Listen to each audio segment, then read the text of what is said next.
सहनाववतु सहनौ भुनक्तु सह वीर्यं करवावहै तेजस्विनावधीतमस्तु मा विद्विषावहै। ओम शांति शांति शांति। वैदिक जीवन पद्धति की इस कक्षा में आप सबका हार्दिक स्वागत है, अभिनंदन है। ब्रह्मचर्य सूक्त का हम आज 5वां मंत्र आरंभ करेंगे। पिछले जो भी मंत्र हमने पढ़े हैं बहुत ही उत्साह और इतना अदम्य साहस हमको इन मंत्रों से सीखने को मिलता है। और जो आचार्य अभयदेव जी विद्यालंकार जिन्होंने बहुत ही सरलता के साथ इन मंत्रों का व्याख्यान किया है, बहुत ही ग्राह्य है और बहुत ही व्यवहारिक व्याख्यान पढ़ रहे हैं। पिछली कक्षा से आप में से किसी का कोई प्रश्न हो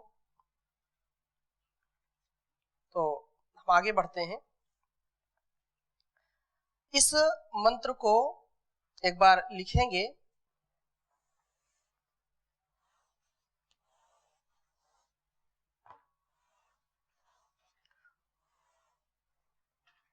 पूर्वो जातो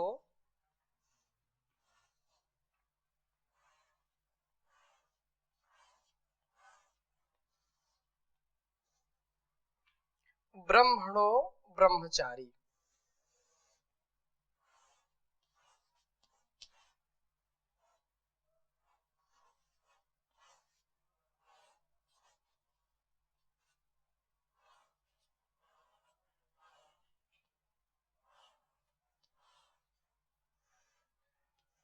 ब्रह्मणो ब्रह्मचारी।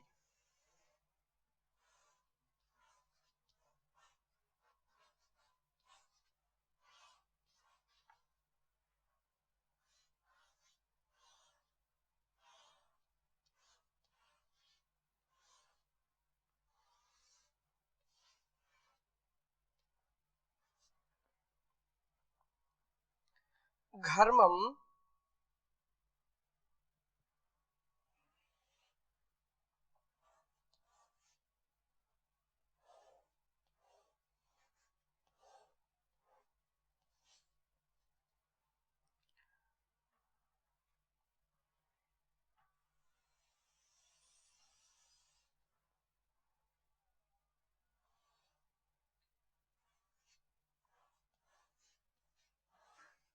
घर्मम वसाना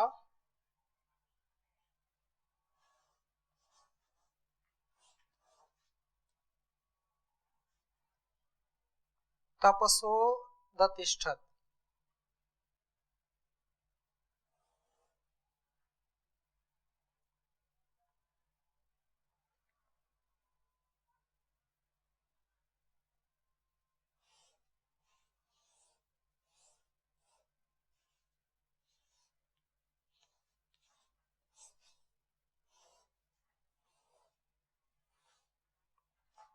तिष्ठत्।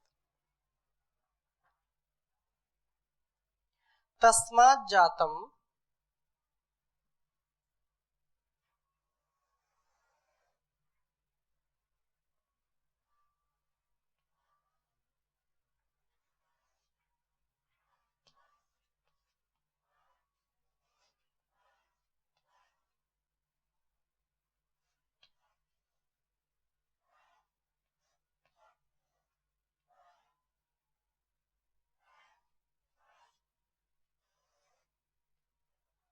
तस्मात् जातम् ब्राह्मणं ब्रह्म ज्येष्ठम्।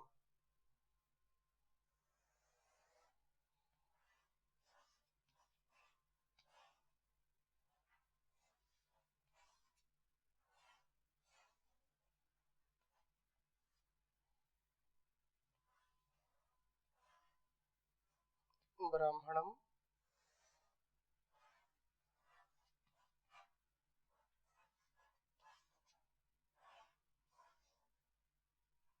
ब्रह्म ज्येष्ठम।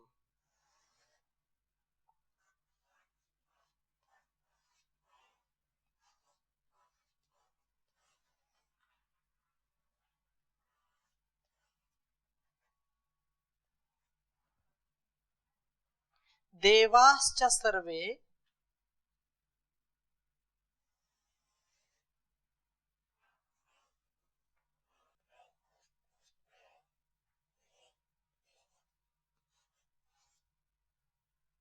अमृतेन साकम।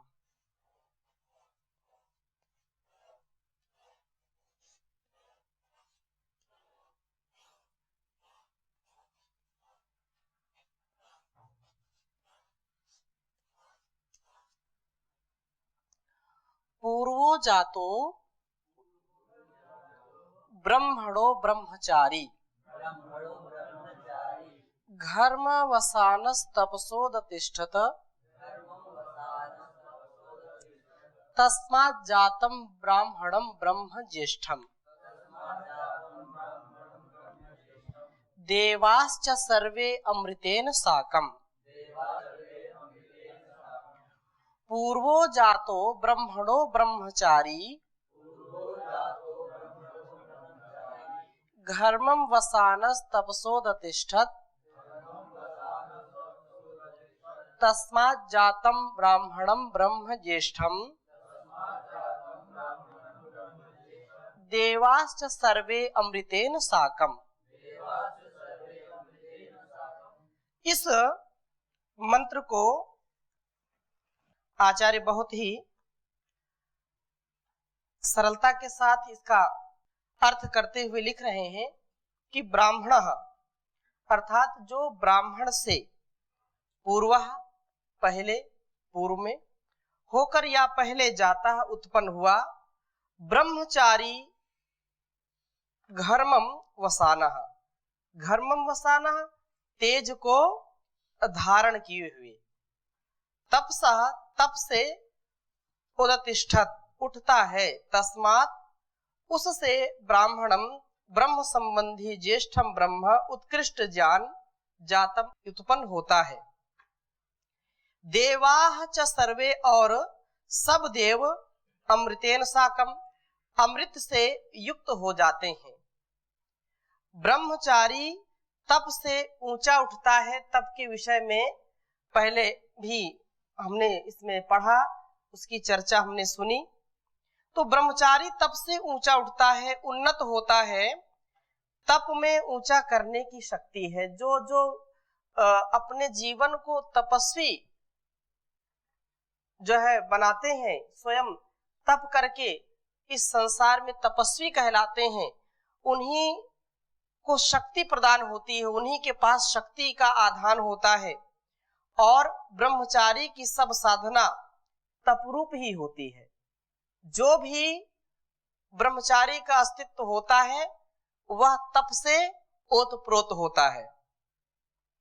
और अतः ब्रह्मचारी तप से ऊंचा उठता है। यहाँ पर जो घर्मम वसाना कहा है, तो घर्म धूप को भी कहते हैं। बहु घर्म अस्ति, बहुत धूप है। घर्म किसको बोलते हैं? धूप को। अब उसको बिगड़ करके कहीं कहीं किन्हीं किन्हीं प्रांतों में उसको घाम बोल देते हैं। ये विशुद्ध रूप से संस्कृत का शब्द है, वेदों का शब्द है, और वह धीरे धीरे परिवर्तित हो गया। घर्म से हो गया फिर घाम। घाम में चीज डाल दो सूख जाएगी, घाम में बैठो, अर्थात घर में तिष्ठन्तु। और आतपे भी बोलते हैं उसको, जो है आतप बोलते हैं। धूप को क्या बोलते हैं? आतपे तिष्ठन्तु, धूप में बैठो। तो धूप तेजस्वी होती है, उसमें तेज होता है।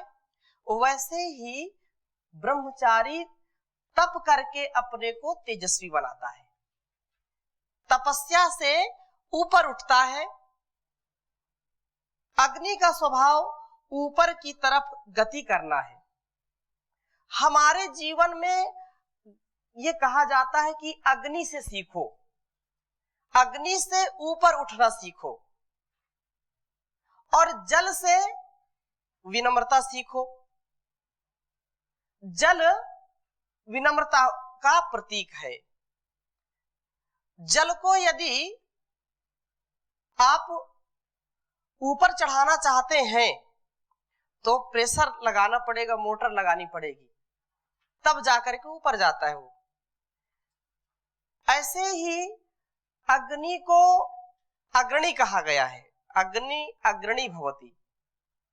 अग्नि का यह स्वरूप होता है कि अग्नि सदा ऊपर ही उठती है, ऊपर ही उसकी लपटें जाती रहती हैं। आप अग्नि को किसी पात्र में लेकर के उल्टा भी कर देंगे तो भी वह नीचे नहीं जाएगी, वह ऊपर को जाती है। इसलिए हमारे जीवन में अग्नि का विशेष महत्व है। यदि हमारे शरीर में अग्नि ना हो तो हमारा यह अस्तित्व नहीं रह सकता है।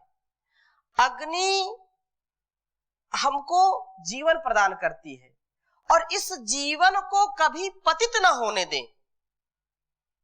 जैसे अग्नि जलती है, चाहे छोटे पात्र में, अग्नि कुंड में, हवन कुंड में, चूल्हे में या कहीं भी आप देखेंगे, चाहे छोटी गैस जलाइए चाहे बड़ी गैस जलाइए, गैस में भी तो अग्नि है।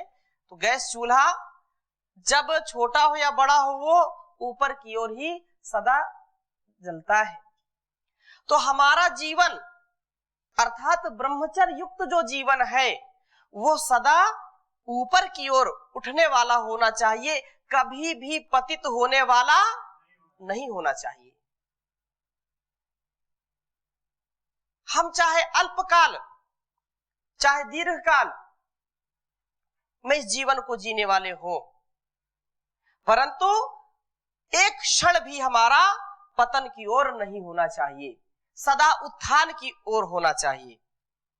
उत्थान जब आप आत्मसात करेंगे तो इस संसार का कोई भी भोग, कोई भी रोग, कोई भी दोष आपको नीचे नहीं गिरा सकता, पतित नहीं कर सकता है।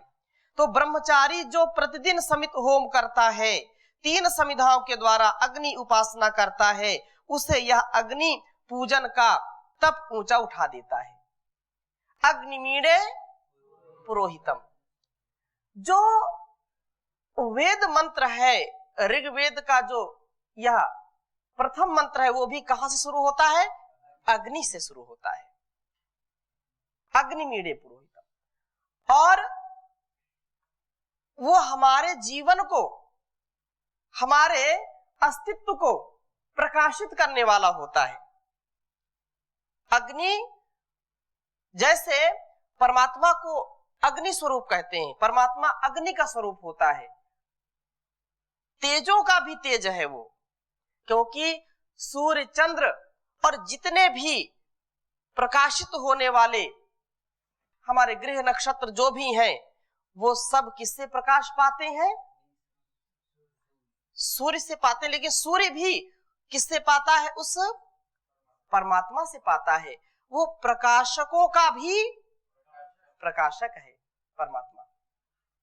और इसी बात को कह रहे हैं कि या यूं कहना चाहिए कि अग्नि पूजन करने से वह घर्म वसाना बनता है। घर्म अर्थात दीप्ति व तेजस्विता को धारण करने वाला बनता है।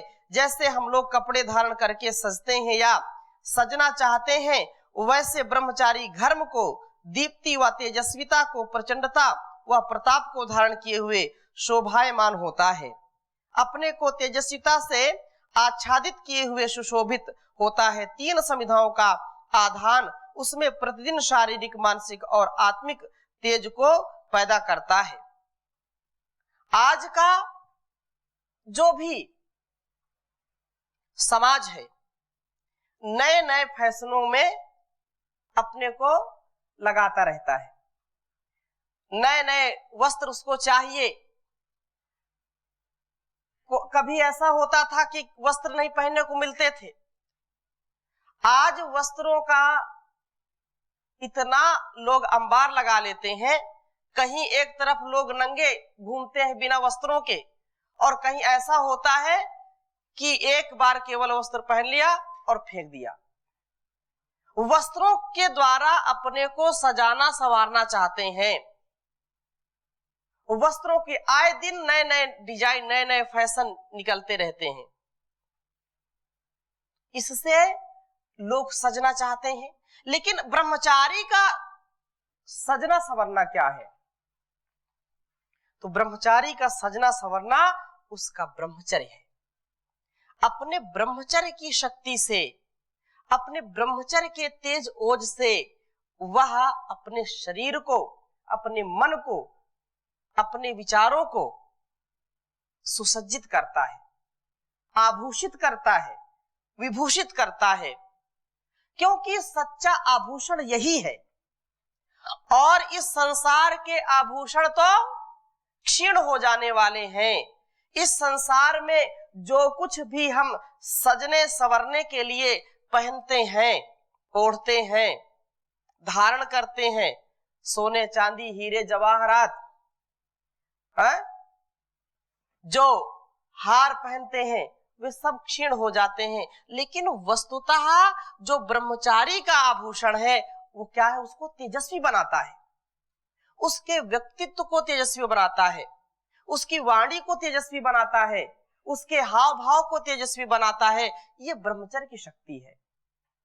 और इस पर भर्तृहरि लिखते हैं कि यह संसार में जो आभूषण क्षीण होने वाले हैं, कोई चंदन लेप करता है, ठीक है, वो भी आवश्यक है, लेकिन सच्चा आभूषण तो ब्रह्मचर्य का है। ब्रह्मचर्य यदि हमने धारण कर लिया तो उन युवक युवतियों को कोई भी बाहरी जो सौंदर्य प्रसाधन की वस्तुएं होती हैं उनको लगाने की आवश्यकता नहीं रहती।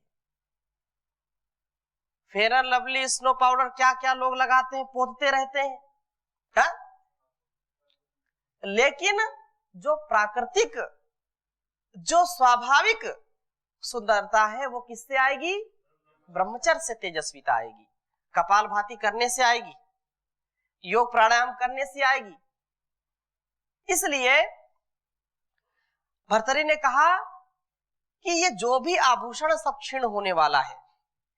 केयूराणि न भूषयन्ति पुरुषं हारा न चन्द्रोज्ज्वला न स्नानं न विलेपनं न कुसुमं नालंकृता मूर्धजा वाण्येका समलंकरोति पुरुषं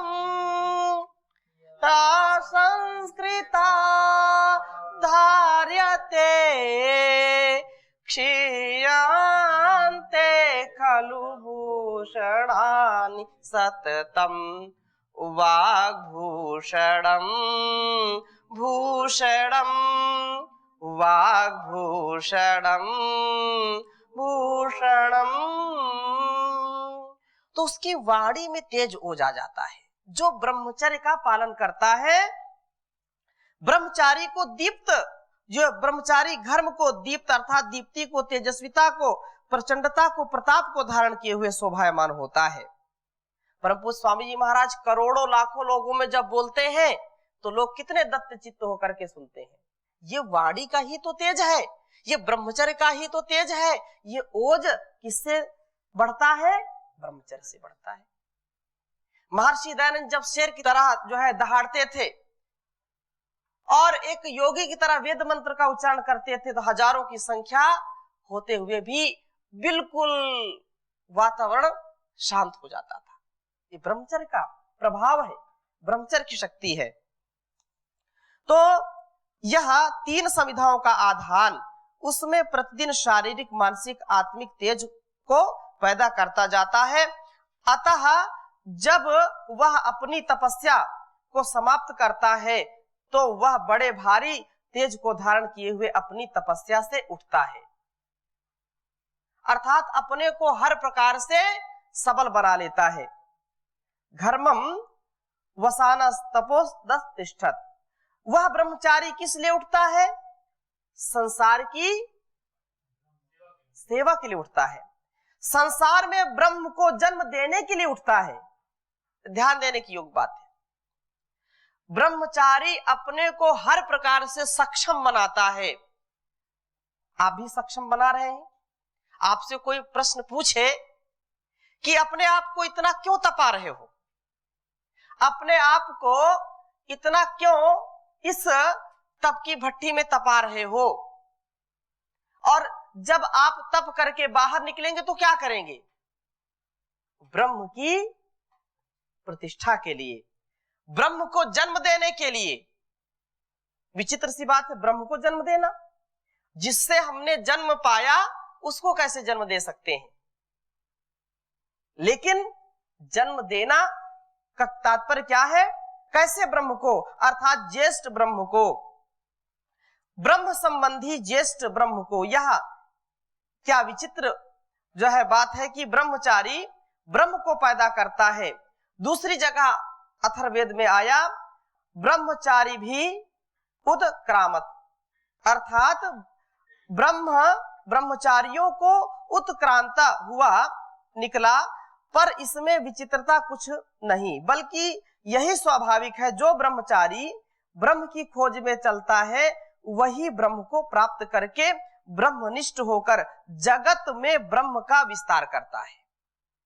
अर्थात अपने आप को ब्रह्ममय बना करके, ब्रह्म की शक्ति का आधान करके, ब्रह्म की शक्ति से अपने को महान बना करके उस महान रचयिता का, उस पर ब्रह्म परमेश्वर का ज्ञान सबको कराने के लिए, संसार में ब्रह्म ज्ञान को फैलाने के लिए, सबके दिलों में ब्रह्म ज्ञान को प्रतिष्ठित करने के लिए, सबके हृदय में ब्रह्म के प्रति अभिरुचि पैदा करने के लिए, ब्रह्ममय आचरण करने के लिए, सबको वह प्रेरित करने के लिए ब्रह्म का जन्म होना कहा जाता है। अर्थात जो अज्ञानता में, अल्पज्यता में, अभाव में उस ब्रह्म तक नहीं पहुंच पा रहे हैं, उनमें ब्रह्म का आधान करना, अर्थात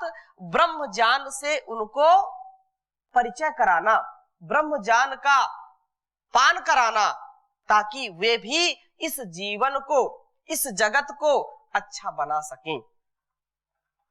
इसीलिए बात कही जा रही है कि यहां पर जरा ठहर कर ब्रह्मचारी के ध्येय रूप ब्रह्म शब्द पर और विचार कर लें और यह समझ लें कि जहां ब्रह्म का अर्थ वह बृहद वस्तु है, जो कि ब्रह्मचारी का प्राप्तव्य लक्ष्य है और जो कि अंत में सबसे बृहद परमेश्वर है, वहां बृहद होने के कारण ही ज्ञान का नाम भी ब्रह्म है। ज्ञान जब हम सब में बांट रहे हैं, ज्ञान की उत्पत्ति हमारे अंदर हो गई और हम दूसरों को भी चाहते हैं कि उनके अंदर भी ज्ञान की उत्पत्ति हो, तो ये ब्रह्म को जन्म देना कहलाता है। ये ब्रह्म ज्ञान, लोग बोल देते हैं हमको ब्रह्म ज्ञान मत दो। ये क्या ब्रह्म ज्ञान बांट रहे हो? जो लोग विशेष कुतर्की होते हैं, ये अपना ब्रह्म ज्ञान अपने पास रखो, लेकिन जो ब्रह्मचारी है अपने त्याग से, अपने तपस्या से, अपनी वाणी से, अपने व्यवहार से, अपने कृतित्व से, अपने व्यक्तित्व से दूसरों के हृदयों में ब्रह्म का आधान कर देता है। कितने लोगों को, हजारों लाखों करोड़ों लोगों के जीवन को महर्षि दयानंद ने बदला। और आज वर्तमान में परम पूज्य स्वामी जी महाराज, परम पूज्य आचार्य श्री अपने कृतित्व, अपने व्यक्तित्व से, अपनी वाणी, अपने व्यवहार से कितने लोगों के जीवन को बदल रहे हैं, यह जग जाहिर है। इसमें कोई शंका है क्या किसी को? कोई शंका नहीं है। पूरी दुनिया में ब्रह्म को जन्म देने का काम कौन कर रहे हैं? स्वामी जी और आचार्य जी कर रहे हैं, और उसी पथ के हम भी सब पथिक हैं।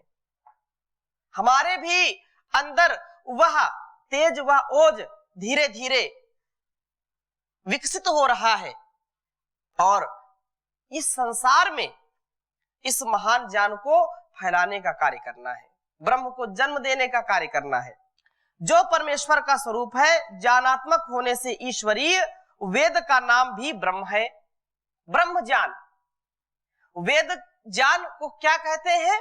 ब्रह्म ज्ञान कहते हैं। और उस ब्रह्म ज्ञान का, वेद का पढ़ना और पढ़ाना, सुनना और सुनाना सभी आर्यों का, सभी श्रेष्ठ जनों का परम कर्तव्य है। तो ये ब्रह्म जन्म ही है, ब्रह्म को जन्म कराना, ब्रह्म को जन्म देना,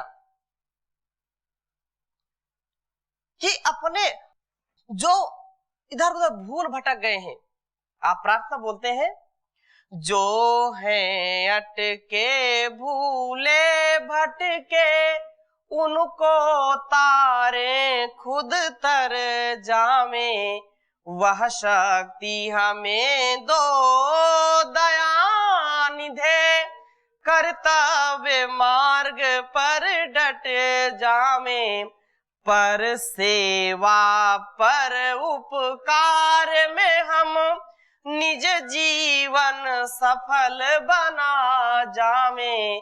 तो ये ब्रह्मचारी ही इतनी उदात्त भावना से, वे युवक युवतियां जो ब्रह्मचर्य युक्त जीवन जीते हैं, वे माता पिता जो संयमी हैं, वे ऐसी संतति को जन्म देते हैं जो इस ज्ञान को, जो है इस ज्ञान का पान करके इस जहान को महान बनाने का कार्य करते हैं। तो यही बात यहाँ पर कही जा रही है कि जिस ब्रह्म से वह पैदा हुआ है, उसका वर्णन इस मंत्र में इस प्रकार से किया जा रहा है। तो हम इसकी चर्चा और आगे करेंगे, अभी यहीं विराम दे रहे हैं। ओम शांति शांति शांति।